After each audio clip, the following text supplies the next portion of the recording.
There's a saying in the shadows, the flesh is weak, but chrome is forever. Nobody lives this philosophy quite like the street samurai. Warriors who traded their humanity piece by piece for the power to survive in the six world's most brutal profession.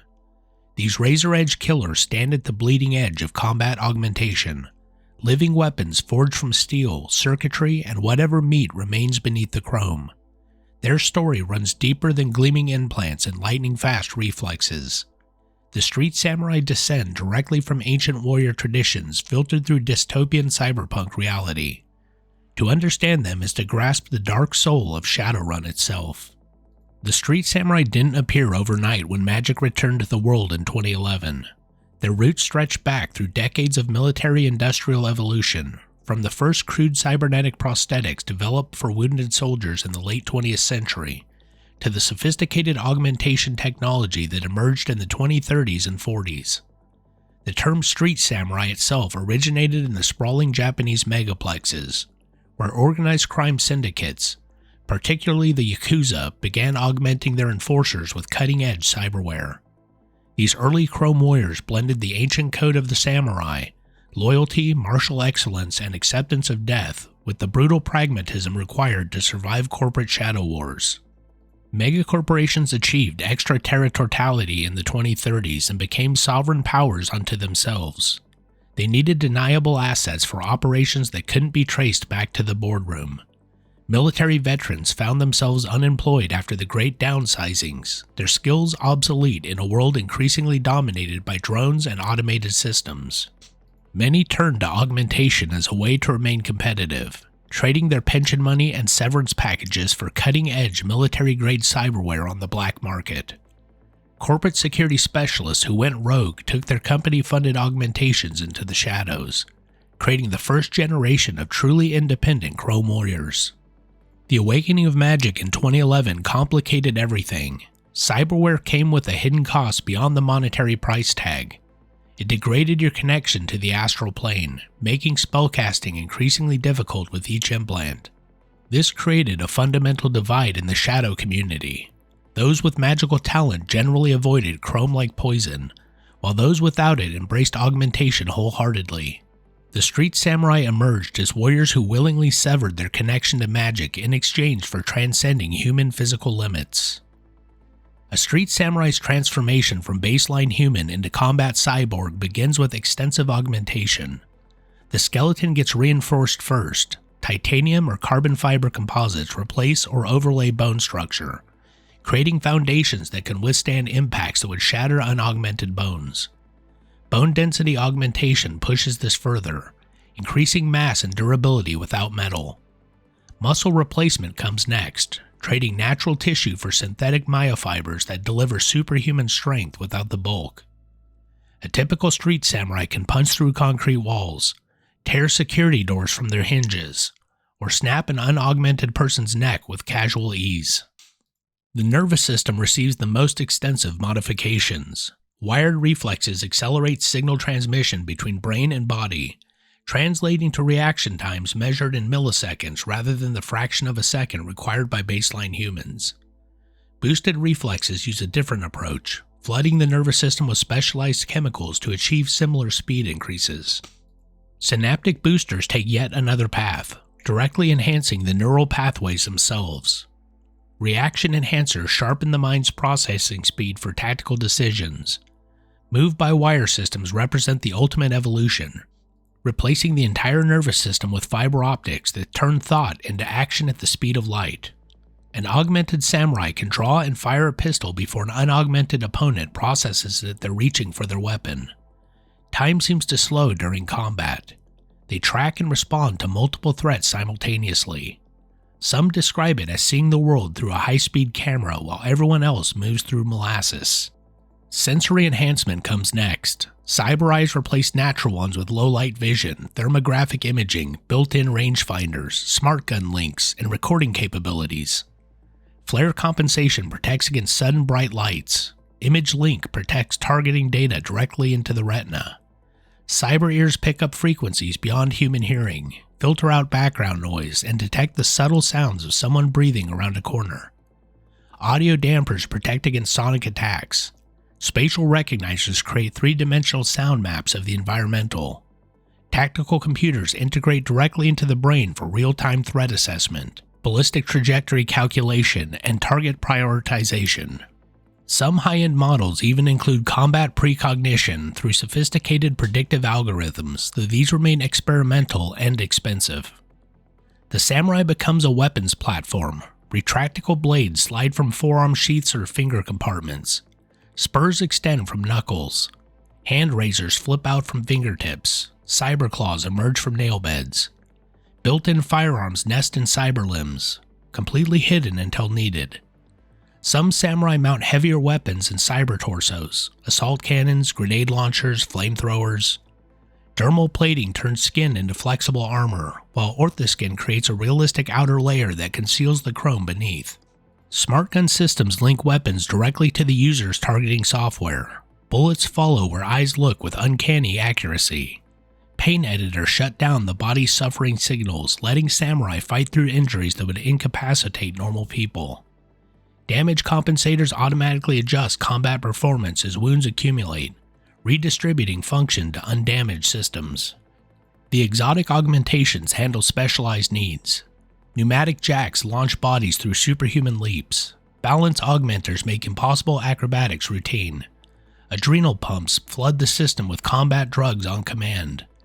Platelet factories accelerate healing. Toxin extractors neutralize poisons. Chemical glands can dispense custom drug cocktails, combat stims, rage inducers, endorphin floods. Skill wires download combat programs directly into the nervous system, granting instant expertise in weapons the user has never physically trained with. Data jacks create direct neural interfaces for weapon systems and tactical networks. Shock hands turn palms into electrified weapons. Tail weapons for individuals of certain metatypes. The catalog of available upgrades seems endless, limited only by the samurai's finances and willingness to sacrifice more organic components. Cyberware quality matters as much as type. Standard street-grade chrome gets the job done but costs significant essence. Alphaware, manufactured to higher tolerances with better materials, reduces the spiritual cost somewhat while delivering identical functionality. Betaware, typically only available through corporate channels or elite black markets, costs even less essence for the same performance. Deltaware tops the pyramid. Custom-built augmentations that integrate so seamlessly with the body that they barely register as foreign to the soul. Most Street Samurai make do with a mix of grades, saving their nuyen for Betaware or Deltaware and Reflexes while accepting standard grade for less important augmentations. Bioware represents an alternative path. Instead of metal and circuitry, Bioware uses genetically modified organic tissue, enhanced muscle fibers, improved organs, strengthened bone marrow. It costs less essence than equivalent cyberware and doesn't show up on standard scanners. The downside comes in price and availability. Bioware runs 2 to 3 times more expensive than equivalent cyberware and requires specialized clinics to install. Some Street Samurai combine both approaches, using Bioware for core enhancements and reserving their remaining essence budget for critical cyberware systems. Different manufacturers specialize in different approaches. Ares Macro Technology produces reliable combat-tested augmentations favored by former military operators. Yamatetsu focuses on cutting-edge Japanese designs that blend seamlessly with the body. As Technology delivers powerful systems with aggressive aesthetics. Fuji Industrial Electronics specializes in neural interfaces and tactical computers. Street Samurai develop brand loyalties based on personal experience, trusting their lives to manufacturers whose products have kept them breathing. Every augmentation carries a price beyond the nuyen required to purchase and install it. Essence, the metaphysical concept of a person's connection to their own life force, their soul's integrity, decreases with each piece of cyberware. Each implant frays the spiritual bonds that make someone human. For most people, this manifests as subtle sense of disconnection, a feeling that something irreplaceable has been lost. For Street Samurai who pile on augmentation after augmentation, the effect becomes profound and irreversible. Low-essence samurai develop a distinctive presence that others find deeply unsettling. They move with mechanical precision, their augmented reflexes creating unnatural fluidity that triggers subconscious alarm responses in ordinary people. Emotional responses become muted, dampened by the constant chemical regulation and neural modification required to keep their augmented systems functioning. They struggle with genuine human connection, finding it difficult to relate to people who haven't undergone similar transformations. Some describe feeling like they're watching life through a camera rather than experiencing it directly. The magical community views them with a particular disdain or pity. To an awakened individual perceiving astral space, a heavily augmented street samurai appears as a hollow shell, their aura fragmented and dim compared to healthy humans. The cyberware creates dead spots where the flesh and soul should resonate in harmony. Some magicians claim heavily chromed individuals don't even register as truly alive on the astral plane, appearing more like sophisticated machines wearing meat puppets. Many samurai report feeling haunted by the sense they've traded something essential for power, though they rarely articulate exactly what. This spiritual decay creates a vicious cycle. As samurai lose essence, they often become more reckless, taking jobs that risk their remaining organic components. The damage drives them to install more chrome to compensate, which further reduces essence, leading to more reckless behavior. Street samurai have among the shortest life expectancies in the shadow community, not because the work kills them, though it often does, but because they burn out spiritually long before their bodies fail. Many simply walk away into the wilderness one day and never return, seeking some final meaning in solitude. Others deliberately take suicidal contracts, going out in a blaze of glory they believe befits warriors. Despite the grim metaphysics, street samurai culture maintains distinct traditions and codes of behavior. The original Japanese syndicates that pioneered the role emphasized honor, loyalty, and martial excellence, principles borrowed from historical samurai philosophy. While modern street samurai rarely commit seppuku or compose death poems, many adhere to personal codes that govern their conduct. Contracts are sacred. Betrayal earns death sentences. Retreat makes tactical sense, but surrender means weakness. Civilians generally remain off limits unless the job explicitly requires otherwise. These codes vary wildly between individual samurai, shaped by background and experience. Former military operators often maintain unit cohesion principles, refusing to abandon teammates no matter how dire the situation. Ex-corporate security tends towards professionalism, treating shadowrunning as a business that requires reliable service to maintain reputation. Gang-affiliated samurai embrace street codes that prioritize loyalty to the neighborhood and protection to their community, even while conducting criminal operations. The ancients run elven street samurai who blend chrome with magical tradition. The Halloweeners field pyromaniacs with flame-resistant dermal plating and built-in flamethrowers. The Cutters embrace body modifications to extremes, competing over who can pack the most chrome into their frames. The Red Hot Nukes specialize in radioactive weapons and shielded augmentations. Go gangs that terrorize the highways produce their own breed of chrome warriors. Samurai who've integrated their augmentations with vehicle rigger systems become one with their bikes. Some adopt philosophies from martial arts traditions, Bushido, Wuxia, old-school military honor, while others create entirely personal ethical frameworks. Equipment fetishism runs deep. Weapons receive names, extensive customization, and obsessive maintenance. A samurai's favorite Ares Predator might have custom grips, personalized trigger pull, modified sights, and decorative engraving that make it uniquely theirs. Their Fischetti Security 500 holds sentimental value beyond its tactical utility. The Panther assault cannon mounted in their cyber limb becomes an extension of their identity. An HK-227 submachine gun passed down from a mentor carries emotional weight. Armor gets adorned with kill markings, unit patches, or cultural symbols. This attachment to gear helps maintain humanity as organic components disappear. The weapons and armor become external expressions of personality when internal human characteristics fade beneath chrome. Training never stops. Despite augmented reflexes and strength, effective combat requires constant practice to maintain edge. Shooting ranges, sparring dojos, and virtual reality combat simulators see regular use. Many samurai drill tactical movement, breach and clear procedures, room clearing techniques, cover-to-cover advancement, tactical reloads under fire. Fireteam coordination matters when running with a crew. Designated roles, suppressive fire, flanking maneuvers, L-shaped ambushes. The best samurai train until the responses become automatic, muscle memory carrying them through combat when conscious thought slows things down. Someone built for speed might favor hit-and-run tactics with SMGs, while a heavily armored tank-style samurai might prefer close-quarter shotgun work. The best adapt fluidity between styles depending on circumstances, reading the tactical situation and responding with appropriate force. Social hierarchy among street samurai runs on meritocracy based on combat effectiveness and professional reputation. Elite operators command respect and premium fees. Their service is sought by the most dangerous shadowrunning teams. Mid-tier samurai handle standard corporate extractions, facility assaults, and high-threat protection details. Lower-tier operators take gang work, simple muscle gigs, and jobs rejected by more selective professionals.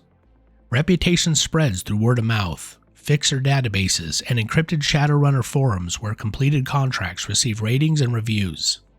Street samurai don't fit into a single archetype, but rather span a spectrum of specialists united by extensive combat augmentation. The traditional samurai focuses on balanced capabilities, decent speed, reasonable armor, solid weapons, skills across multiple categories. They handle most situations competently without excelling in any particular domain. These generalists form the backbone of shadowrunning muscle, hired when jobs require shooting but don't demand exotic specialization. Gunslingers push augmentation towards maximum reaction speed and accuracy. They typically favor light armor to preserve mobility, relying on not getting hit rather than absorbing damage. Their reflexes approach the theoretical maximum for cyberware, moving faster than even other augmented individuals can track. Smart gun systems link directly to their visual cortex for instinctive shooting at multiple targets simultaneously.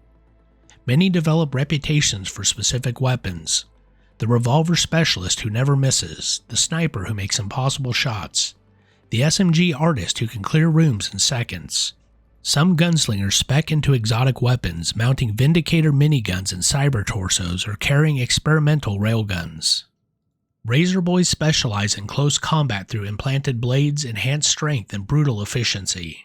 They view guns as backup tools, preferring to close distance and engage in melee, where their augmented muscles and reaction times crush opponents.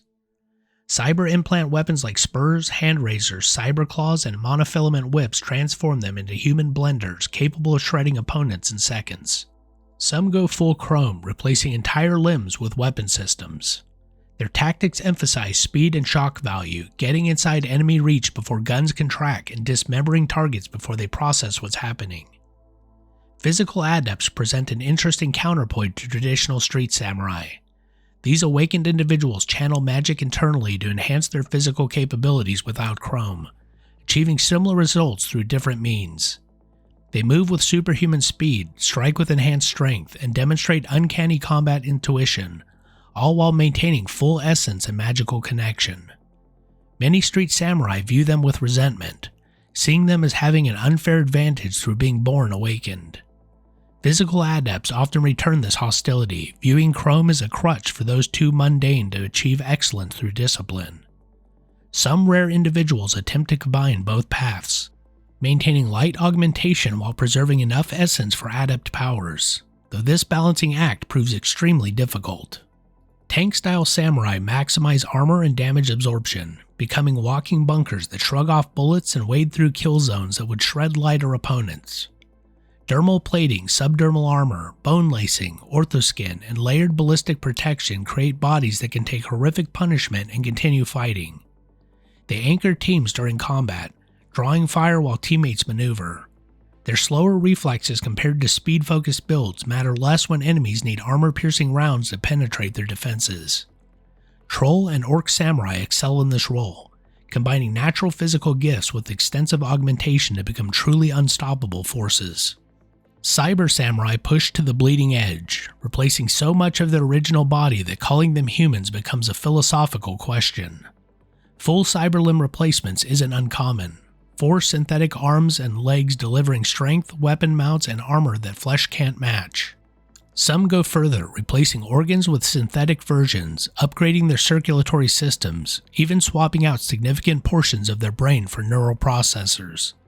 These individuals live at the edge of humanity, their essence hovering near zero, kept functional only through cutting-edge medical support and sheer force of will. Street Samurai approach combat with professional efficiency refined through constant training and hard experience. The basic doctrine starts with threat assessment, identifying the most dangerous opponents and neutralizing them first. Mages get priority targeting since they can turn battles single-handedly with combat spells or summon spirits. A smart samurai carries DMSO delivery neurostun rounds specifically for taking down awakened threats before they can cast. Mana Bolt, Power Bolt, and Fireball spells can devastate entire teams. Stopping the mage before they finish casting becomes job one. Spirits pose particular problems since physical weapons pass right through them unless the samurai has access to weapon foci or other enchanted gear. Many samurai maintain working relationships with street shamans specifically to handle astral threats they can't touch. The alternative involves carrying expensive focus enchanted weapons or hoping the team mage can banish hostile spirits before they tear through the group. Positioning makes the difference between living and dying. Samurai trained in urban combat understand how to use cover, create kill zones, and control sightlines. They avoid clustered formations that make them vulnerable to grenades or area spells. They keep escape routes open because sometimes the smart play is breaking contact and living to fight another day. Vehicle-mounted riggers turn hit-and-run tactics into devastating strike packages with mobile firepower and extraction capability. Equipment selection varies by mission profile. A smash-and-grab extraction might call for silence weapons and gel rounds for non-lethal takedowns to avoid raising alarms. A facility assault against hardened corporate security demands assault rifles, shotguns, and overwhelming firepower. Wet work contracts require precision instruments. Poison, fiber optic cameras, patience. The best samurai maintain diverse arsenals and switch loadouts to match tactical requirements rather than forcing their favorite toys into every situation. Target prioritization follows logical hierarchies. After mages, deckers running Overwatch from the Matrix can lock down security or sound alarms. They get bullets next. Heavy weapons operators and designated marksmen pose serious threats. Regular security guards get dealt with efficiently but not wastefully. Ammunition costs money and suppressors only reduce sound so much. Civilians get bypassed entirely unless the contract specifically calls for indiscriminate violence, which professional samurai avoid both for ethical reasons and because massacres draw a heat that makes future work harder. Fireteam tactics matter when running with a crew. Someone takes point, scanning for threats. Others cover flanks and maintain rear security. Suppressive fire pins enemies while teammates advance or flank. Breaching procedures get drilled until automatic. Stack up, flashbang, flood through the fatal funnel, dominate the room. Communication stays minimal and professional. Hand signals when possible, brief radio calls when necessary. The best teams move like single organisms, each member anticipating the other's actions through experience and training. Dockwagon contracts become essential survival tools for successful samurai. These emergency medical services will extract you from hot zones and keep you alive long enough to reach a hospital, assuming you can afford their platinum level service. Without Dockwagon, a samurai bleeding out in some corporate kill zone has to rely on teammates with medkit training, and that's a gamble many don't survive. Street Samurai occupy a specific economic niche in the Six Worlds underground marketplace. Their services command premium rates compared to standard muscle, but cost less than elite specialists like mages or deckers. A typical Shadowrun requiring combat support might pay a competent street samurai 5,000 to 20,000 nuyen depending on the danger level and required expertise. High-level contracts, corporate facility assaults, protected targets extractions, wet work on defended individuals can exceed 50,000 nuyen for elite operators. The truly legendary samurai with established reputations demand six-figure paydays for the most dangerous work. Maintaining combat readiness creates constant financial pressure. Cyberware requires regular maintenance, with annual costs typically running 10 to 20% of original purchase price. Combat inevitably damages augmentations, necessitating repairs that can cost thousands of nuyen per incident. A destroyed cyberlimb might run 20,000 nuyen to replace with equivalent hardware. Ammunition, armor replacement, weapon maintenance, and tactical gear consume money steadily. Many samurai find themselves trapped in cycles of taking dangerous contracts to pay for maintenance and repairs, which causes more damage, which requires more money, driving them towards even more dangerous work. The used cyberware market cuts costs but introduces serious risks. Black market clinics install without the legal documentation required by licensed facilities, charging substantially lower prices with substantially higher infection rates. Street dogs who operate from abandoned warehouses and back alley chop shops might charge a third of what legitimate clinics demand, but their success rates vary wildly.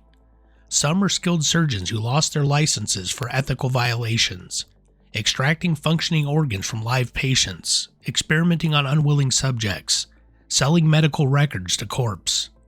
Others are butchers who learn cyberware installation from TRID tutorials and hope for the best. Refurbished augmentations might have hidden flaws or previous owner modifications that cause compatibility issues.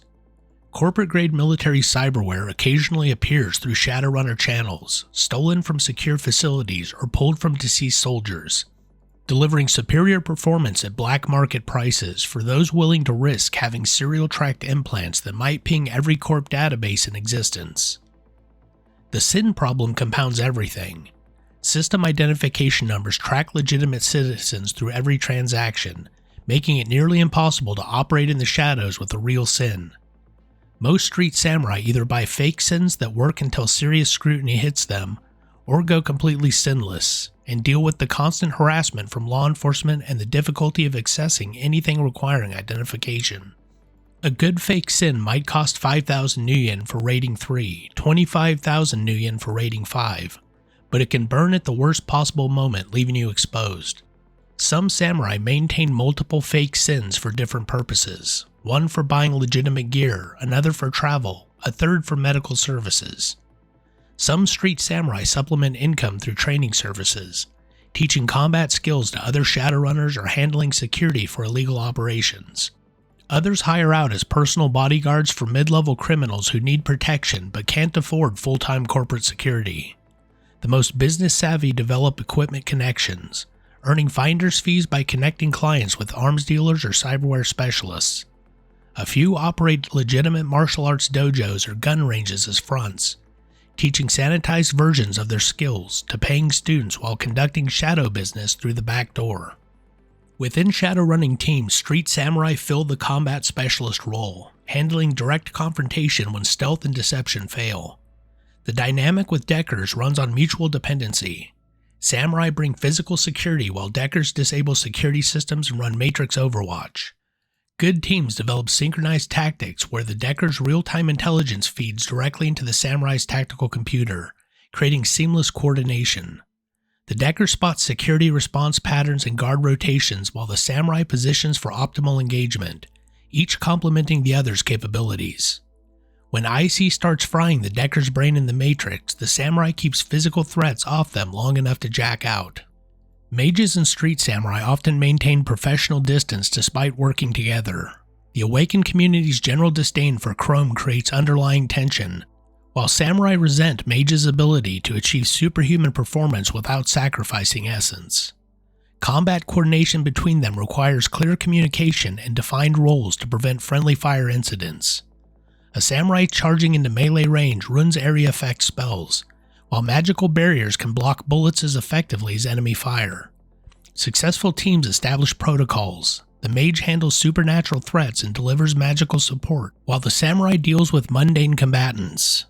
Some teams never overcome this friction, while others forge genuine respect through shared danger and professional competence. Riggers and samurai share common ground as technology-focused combatants, often developing genuine camaraderie. Both rely on cyberware, both face similar essence degradation, and both approach problems through applied violence and tactical thinking. Riggers bring vehicle support, drone reconnaissance, and suppressing fire that complements samurai ground operations. Many teams develop combined tactics where drones flush enemies into samurai kill zones, or lay down covering fire during samurai advances. The Rigger-Samurai partnership often extends beyond professional courtesy into actual friendship, 2 Chrome warriors who comprehend the sacrifices required to operate at peak efficiency. Face characters, the social specialists who handle negotiation and infiltration, depend on Street Samurai for security during meetings that might turn violent. The implicit threat of having a chrome-plated killer standing behind you during negotiations often proves as valuable as actual combat capability. Good faces learn to read their samurai partners, using subtle signals to communicate when situations turn dangerous.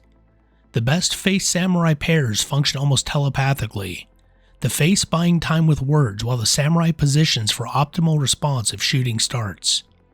This relationship requires trust on both sides. The face trusts the samurai to handle violence competently, while the samurai trusts the face to negotiate their way out of problems before bullets fly. The corporate perspective. Mega corporations maintain complex relationships with street samurai. They employ thousands of augmented security personnel in official capacities, creating the market for military-grade cyberware through their procurement budgets. Corporate security forces field their own elite augmented operators who rival or exceed street-level samurai in capability, though they benefit from company medical support, equipment maintenance, and team backup that independent operators lack. Corps like Ares Macro Technology, with their focus on weapons manufacturing and security services, actively recruit talented augmented operators. Renraku and Shiawase maintain elite corporate samurai divisions that blend traditional Japanese warrior ethos with cutting-edge augmentation technology. Seder Group Heavy Industries field some of the most heavily augmented security personnel in the world, backed by draconic wealth and resources. Conversely, corporations view independent street samurai as significant security threats. Their combat capability makes them dangerous during shadow runs against corporate facilities, and their professional networks connect them to the broader criminal underground. Corporate threat assessment databases maintain detailed profiles on known street samurai, rating them by capability level and recommending response protocols. Low-threat individuals might merit standard security responses, while elite operators trigger lockdown procedures, magical support requests, and high-threat response teams. Some corps maintain burn lists of samurai who've caused significant damage or embarrassment to warrant termination on site. Get yourself on Az Technology's burn list and you'll find yourself hunted by blood mages and jaguar spirits. Make Renraku's list and you'll face their red samurai elite forces. The revolving door between corporate security and shadow operations creates uncomfortable realities. Today's company man might become tomorrow's Shadowrunner after downsizing, restructuring, or ideological disagreement. These defectors bring knowledge of corporate security procedures, facility layouts, and operational doctrine that proves invaluable for planning runs. Corporations respond with increasingly sophisticated augmentation tracking, unique serial numbers, embedded kill switches, legal ownership claims on company-funded cyberware, but determined individuals find ways around these controls through black market clinics and counterfeit documentation. Some corporations actively recruit street samurai for deniable operations, hiring them through cutouts and fixers when they need operations conducted without official involvement. These contracts pay premium rates but carry extreme risk. The corporation disavows all knowledge if the operation fails, leaving the samurai to face consequences alone. The most cynical executives view Shadowrunners as disposable assets, useful for operations that would damage the corporation's reputation if conducted by official personnel. Others recognize the value of maintaining relationships with reliable independent operators, establishing long-term arrangements through trusted intermediaries that benefit both parties over time. Street samurai careers follow several common trajectories, shaped by how individuals manage the tension between human needs and chrome-driven imperatives. Some maintain balance, carefully selecting augmentations that enhance capability without completely overwhelming their humanity. These balanced operators often transition into training roles, security consulting, or leadership positions within Shadowrunner networks as they age out of frontline combat. Their experience and maintained social skills make them valuable as fixers, strategists, or team leaders who can coordinate complex operations without personally pulling triggers. Others embrace the chrome completely, pursuing ever higher levels of augmentation until little organic material remains. These individuals hit peak combat effectiveness during their operational prime but rarely survive long term. The psychological strain of extreme augmentation combines with reckless operational choices to create high mortality rates. Many die in combat, their reflexes and armor finally overwhelmed by superior numbers or firepower. Others simply disappear, either walking away from civilized society or taking contracts they know will be terminal. A few achieve something like transcendence, becoming living legends whose exploits define what's possible for augmented warriors, though even these eventually fall. Retirement poses immense challenges. Unlike deckers who can transition into legitimate matrix work or faces who can leverage social skills and legal employment, combat augmentation translates poorly to civilian life. Security work offers some opportunities, but corporations prefer controllable employees over independent operators with criminal records. Some find purpose in training the next generation, opening dojos or mentoring young Shadowrunners into the brutal realities of Chrome and combat. Others struggle with purposelessness after years of combat-focused existence, finding civilian life unbearably mundane after Shadowrunning's intensity. Withdrawal from constant adrenaline and violence proves as difficult as any drug addiction. The lucky few accumulate enough wealth to fund genuine retirement, buying legitimate identities, relocating to areas without extensive law enforcement, establishing legal businesses that cover shadow connections. These success stories remain rare enough that they become legends in Shadowrunner culture, proof that escaping the life is possible even for those who've traded their humanity for Chrome. More common are the burnouts who end up working low-level muscle jobs for gangs or criminal organizations until age or accumulated damage renders them unemployable, ending their days in cheap coffin hotels or on the streets they once dominated. Legacy and mythology. Street Samurai occupy a unique position in six-world popular culture and shadow mythology. Media portrayals range from the romanticized lone warrior seeking redemption through perfect violence to the cautionary tale of humanity lost to technological obsession. Trid shows and SimSense productions feature augmented protagonists battling corporate oppression or criminal enterprises, though these sanitized versions rarely capture the grim reality of the work or the psychological cost of extensive augmentation. The honorable Chrome Warrior archetype sells well to audiences who've never actually met someone with their essence burned down to 0.5. Within the Shadow community itself, legendary street samurai become almost mythological figures. Stories circulate about operators who've never failed a contract, individuals who survived impossible odds, samurai who've taken down entire security teams single-handedly. Names like Chrome Mike, Razer Sally, and the Osaka Demon get whispered in runner bars and safe houses, their exploits growing more spectacular with each retelling. The Berlin Butcher supposedly held off a full knight-errant tactical response team for 40 minutes using nothing but a monofilament whip and tactical genius. Fast Eddie allegedly walked through a spray of machine gun fire without a scratch, his enhanced reflexes so impossibly fast he literally dodged bullets. The Crimson Samurai of Hong Kong supposedly took down 3 combat mages in under 10 seconds using nothing but throwing knives and perfect timing. Whether these legendary samurai actually completed all their attributed feats matters less than what they symbolize. The possibility that skill, preparation, and enough chrome can overcome any obstacle. Young runners idolize these figures, dreaming of their own path to legendary status while overlooking the burnout rate and mortality statistics. The samurai code, despite being historically Japanese, gets invoked constantly by operators from every background and culture. Most actual street samurai would fail basic Bushido tenets spectacularly. They work for money rather than loyalty, they use guns instead of swords, and they certainly don't commit ritual suicide after failures. The romanticized version persists anyways, giving samurai a philosophical framework that helps justify the violence and helps operators maintain some sense of honor in a profession built on betrayal and brutality. The code becomes whatever each individual needs it to be, flexible enough to accommodate personal morality while giving structure that baseline humanity can no longer supply. Different cultures develop their own variations. European runners might invoke Viking berserker traditions or medieval knight codes. African operators draw on warrior societies and anti-colonial resistance fighters. Native American runners connect their augmentation to spiritual warrior traditions, seeking harmony between chrome and tribal identity. Each culture adapts the archetype to local context while keeping the core, warriors trading biological limits for combat power. So what's the future of Chrome? Technological advancement continues pushing augmentation boundaries. Experimental systems promise even faster reflexes, stronger synthetic muscles, more sophisticated sensory enhancement. Nanotechnology researchers work on augmentations that can repair themselves and adapt to damage in real time. Bioware development creates augmentation paths that maintain higher essence by using genetically modified organic components instead of pure machinery.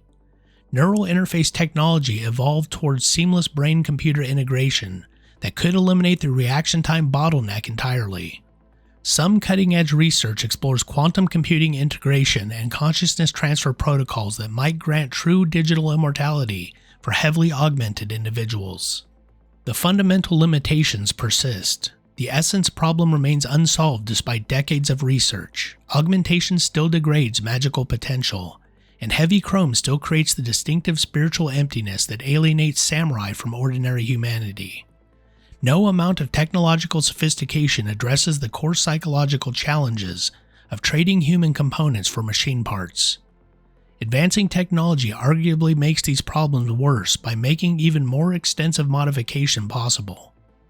The latest generation of cyber samurai pushing past previous augmentation limits report experiencing fragmentary consciousness and existential questions about whether they remain human in any meaningful sense. The street samurai endure because the Sixth World continues generating demand for their services. Shadowrunning requires combat specialists, corporations need deniable assets, criminal organizations want enforcers, and desperate individuals will always seek power through augmentation. The specific technologies may evolve, the augmentation methods may improve, but the core archetype persists. Warriors sacrifice humanity for combat supremacy. The chrome advances, the essence costs might drop slightly through better integration, but the transaction remains unchanged. Flesh for power, soul for survival. The street samurai walk a path that trades pieces of self for survival in a world that treats human life as expendable. They show what happens when people refuse to accept biological limits. The drive to transcend flesh, the willingness to pay any price for power. They're survivors who chose a hard road with eyes wide open. They're professionals maintaining honor codes in dishonorable work. They're warriors who traded souls for strength to protect what matters, team, principles, or just next month's rent. The street samurai walking into your meat with cold chrome eyes and a reputation for bloody work isn't just muscle. They made choices most people can't contemplate. They sacrifice parts that can never come back. In the Sixth World, they prove survival demands more than most people have to give. The flesh may be weak, but chrome is forever, and so are the scars that come with it.